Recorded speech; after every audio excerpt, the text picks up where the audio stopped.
একটা সময় বৃষ্টির দিনে খিচুড়ি রান্না করে খাওয়াটাকেও বিলাসিতা মনে হইতো। আমার মা অনেক কষ্টে আমাদের 3 বোনকে একা হাতে মানুষ করছে। এখন আলহামদুলিল্লাহ আল্লাহর কাছে হাজার হাজার শুকরিয়া, আল্লাহ অনেক ভালো রাখছে। আসলে আল্লাহ ভালো জানেন আল্লাহ কখন কার ভাগ্য কিভাবে পরিবর্তন করবে। এখন অনেক ধন সম্পদ বা টাকা পয়সা আছে, বিষয়টা এমন না। জীবনে এমন একজন মানুষকে জীবন সঙ্গী হিসেবে পাইছি যে তার সর্বোচ্চটুকু দিয়ে চেষ্টা করে আমাকে সুখে রাখার জন্য।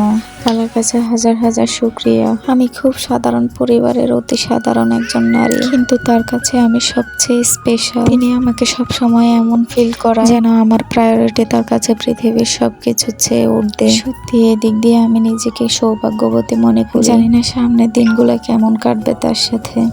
আল্লাহর কাছে একটাই চাওয়া, তিনি যেন সব সময় এমন থাকেন, আর আমিও যেন জীবনের শেষ দিন পর্যন্ত তার কাছে এমন স্পেশাল থাকি। আমার সংসারে সে আমাকে রানীর মতো করে রাখে।